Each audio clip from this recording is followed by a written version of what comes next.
Assalamualaikum warahmatullahi wabarakatuh. Selamat berjumpa dengan saya, Ibu Surti Handayani SPD, Guru IPA dari SMP Negeri 3 Depok, Yogyakarta. Pada kesempatan kali ini, saya akan membagikan tugas aksi nyata PMM yang saya lakukan tentang merumuskan tujuan pembelajaran. Merumuskan tujuan pembelajaran adalah tugas yang penting yang harus dilaksanakan oleh seorang guru. Apa saja yang menjadi komponen dalam tujuan pembelajaran? Komponen pertama adalah komponen kompetensi, yaitu kemampuan atau keterampilan yang perlu ditunjukkan atau didemonstrasikan oleh peserta didik. Komponen yang kedua yaitu ruang lingkup materi, yaitu konten atau konsep utama yang perlu dipahami pada akhir satu unit pembelajaran. Bagaimana cara merumuskan tujuan pembelajaran? Pada aksi nyata ini, saya merumuskan tujuan pembelajaran dengan menggunakan cara alternatif 2, di mana tujuan pembelajaran dilakukan dengan menganalisis kompetensi dan lingkup materi pada capaian pembelajaran. Pada cara alternatif 2 ini terdapat 3 langkah. Yang pertama, mengidentifikasi kata kunci pada capaian pembelajaran yang berkaitan dengan kompetensi dan lingkup materi. Langkah kedua, mengelompokkan hasil identifikasi. Sedangkan langkah ketiga adalah merumuskan tujuan pembelajaran. Langkah pertama, mengidentifikasi kata kunci pada capaian pembelajaran yang berkaitan dengan kompetensi dan lingkup materi. Pada langkah ini, kita bisa memberikan tanda khusus, yaitu 2 tanda. Yang pertama adalah tanda untuk kata kunci yang merupakan kompetensi, dan tanda kedua yang merupakan kata kunci untuk lingkup materi. Tanda-tanda ini kita berikan pada kalimat yang ada pada capaian pembelajaran. Pada kesempatan ini, saya memilih kalimat pada capaian pembelajaran.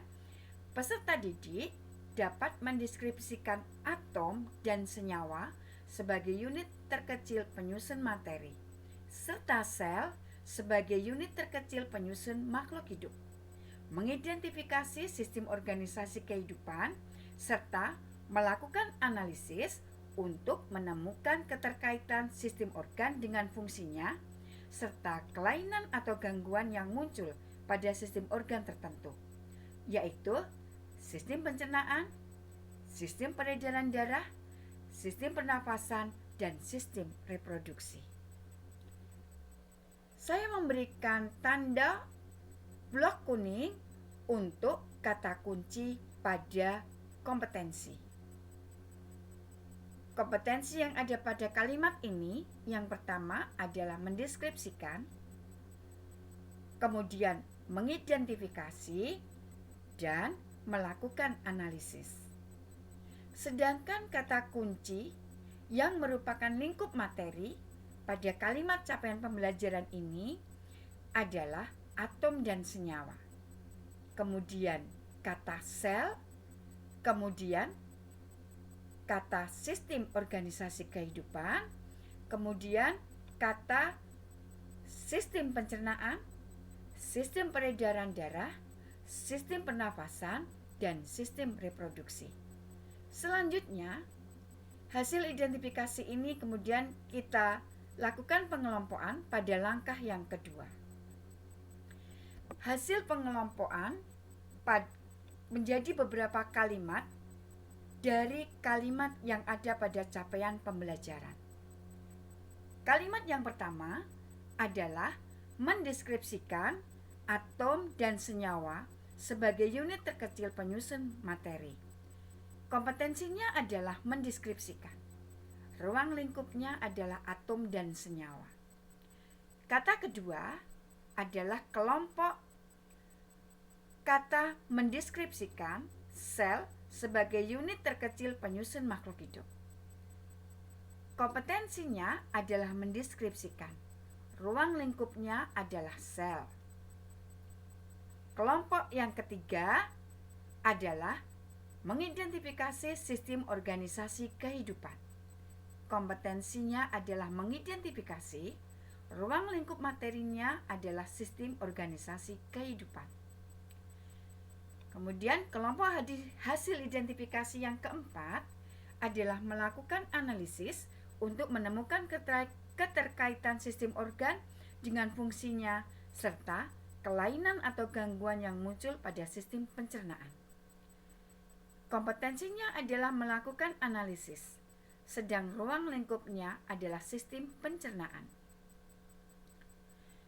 Kelompok hasil identifikasi yang kelima adalah melakukan analisis untuk menemukan keterkaitan sistem organ dengan fungsinya serta kelainan atau gangguan yang muncul pada sistem peredaran darah. Kompetensinya adalah melakukan analisis, sedangkan ruang lingkupnya adalah sistem peredaran darah. Kelompok hasil identifikasi yang keenam adalah melakukan analisis untuk menemukan keterkaitan sistem organ dengan fungsinya serta kelainan atau gangguan yang muncul pada sistem pernafasan.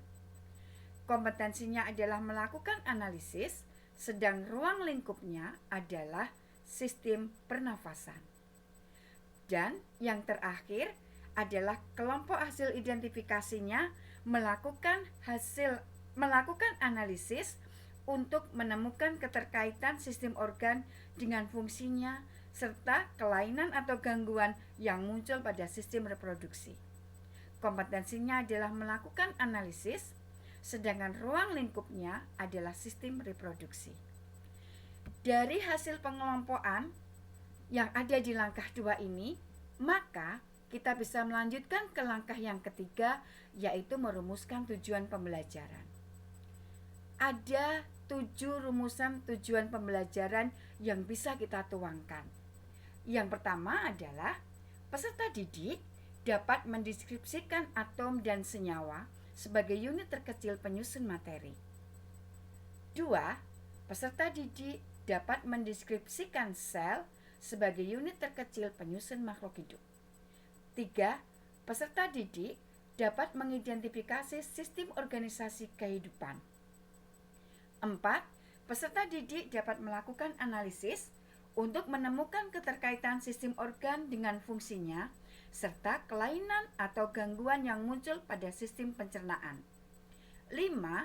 Peserta didik dapat melakukan analisis untuk menemukan keterkaitan sistem organ dengan fungsinya serta kelainan atau gangguan yang muncul pada sistem peredaran darah. 6. Peserta didik dapat melakukan analisis untuk menemukan keterkaitan sistem organ dengan fungsinya serta kelainan atau gangguan yang muncul pada sistem pernafasan. 7. Peserta didik dapat melakukan analisis untuk menemukan keterkaitan sistem organ dengan fungsinya serta kelainan atau gangguan yang muncul pada sistem reproduksi. Demikian Bapak Ibu Guru, aksi nyata dalam merumuskan tujuan pembelajaran yang bisa saya bagikan kepada Bapak Ibu semuanya pada kesempatan kali ini. Semoga bermanfaat dan saya ucapkan terima kasih. Assalamualaikum warahmatullahi wabarakatuh.